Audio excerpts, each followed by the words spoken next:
Olá pessoal, então hoje nós vamos dar continuidade a respostas curtas a 17 argumentos anti-evolução que criacionistas da Terra Jovem geralmente levantam, e hoje a gente vai falar do argumento número 12. Na verdade, a gente vai falar de dois argumentos, tá? Eu vou acabar juntando dois argumentos, né? Que é o argumento número 12 e o argumento número 13, porque eles são parecidos, tá? Eles são um pouco parecidos.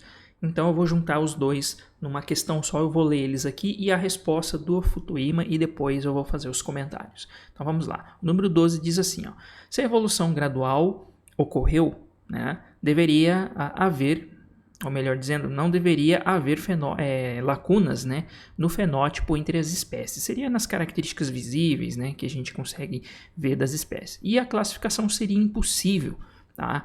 Então olha só que colocação interessante. Se a evolução ocorresse de forma gradual, não deveria haver lacunas entre as características das espécies e então você teria uma série de gradação muito lenta de mudanças e aí seria muito difícil fazer classificações biológicas por conta disso, né? Esse é o ponto que é colocado, tá? E aí a resposta do Futuyma vai no seguinte sentido.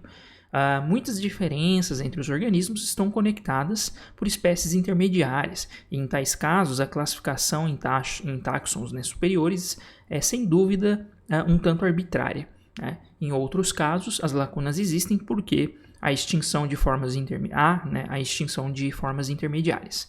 Contudo, embora muito da evolução seja gradual, né, boa parte dela, algumas mutações vantajosas que ocorrem numa escala maior e talvez tenha efeitos discretos sobre o fenótipo, provavelmente também desempenharam um papel.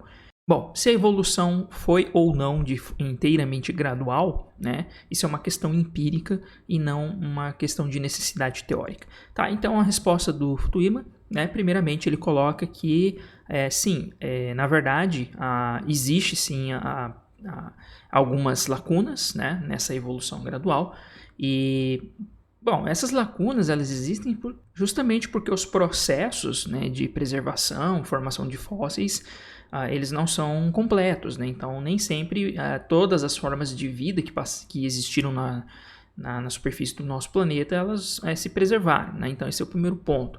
Mas ele também diz que, na verdade, em alguns casos até existe, né, sim, uma grande quantidade de formas intermediárias que às vezes torna difícil a classificação e aí ela fica um pouco arbitrária.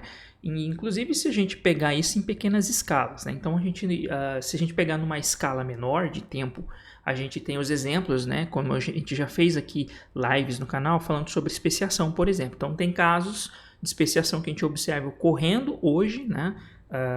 Gradualmente ocorrendo em formas de vários tipos de organismos que vivem de uma tal maneira, né, que nós chamamos de espécies em anel, ou seja, eles estão distribuídos ao longo de um gradiente geográfico e esse gradiente vai demonstrando aí algumas diferenças entre eles, diferenças muito pequenas, muito sutis, que torna difícil você classificar eles em espécies diferentes, por exemplo, né? Então isso acontece com salamandra, com aves, com serpentes, né? Então um monte de bicho a gente consegue observar isso, tá? Com plantas também, na verdade, em certa medida também é possível observar algo parecido. Então a gradação ela existe, dependendo do caso, dependendo da situação. Quando a gente olha para o registro fóssil, é mais difícil você encontrar a série completa, sim, é bem mais difícil, mas ainda assim existem casos no registro fóssil que a gente tem ali alguns fósseis que mostram essa ligação entre diferentes momentos da evolução de alguns grupos, por exemplo. Então a gente consegue ligar, por exemplo, ter uma sequência relativamente boa ligando a evolução das baleias atuais com seus ancestrais lá atrás. Então esse é o exemplo mais clássico que a gente tem, né? Inclusive, essa resposta ela já responde a outra questão, a questão número 13, de que o registro fóssil, esse seria o 13º argumento. O registro fóssil ele não contém formas transicionais, né? Representando, na verdade, a maioria dos grupos, né? Na maioria das formas de vida. E, bem, como eu estava dizendo, a gente tem algumas formas que a gente poderia considerá-las como transicionais, né? Ou com características transicionais no registro fóssil. O exemplo mais clássico que eu já falei são das baleias, tem dos cavalos, a gente tem um registro fóssil bem interessante também do grupo dos Xenartras, que é aquele grupo que se encontra as preguiças, por exemplo, né? Preguiças extintas, as gigantes, os tatus. Então a gente tem alguns fósseis também ali. Temos também na evolução da nossa própria linhagem, né, do nós Homo sapiens, a gente tem vários fósseis ligando ali uma cadeia, né, de modificações ao longo do tempo, né? Então sim, a gente tem, obviamente que eu não vou entrar em detalhes aqui nesse vídeo sobre esses fósseis, mas eles existem e para vários grupos. Para outros grupos, sim, a gente tem uma lacuna um pouco maior, tá? Então isso de fato acontece. E voltando à questão da pergunta número 12, né, do argumento número 12, da evolução ser gradual ou não, um outro ponto da resposta do Fukuyama vai nesse sentido também, que há uma discussão, né, dentro aí do meio acadêmico, né, dos biólogos evolutivos, se de fato a evolução ela ocorre totalmente de forma gradual e lenta, muito lenta, ou se existe diferenças aí na velocidade, vamos colocar assim, com que a evolução ocorre em grupos diferentes, né? Na verdade, eu acho que quase nenhum biólogo acha que ela ocorre em taxas idênticas, né? Então, a gente observa sim que alguns grupos parecem que sofrem maiores modificações no intervalo de tempo quando comparado com outros grupos, né? Então, isso acontece.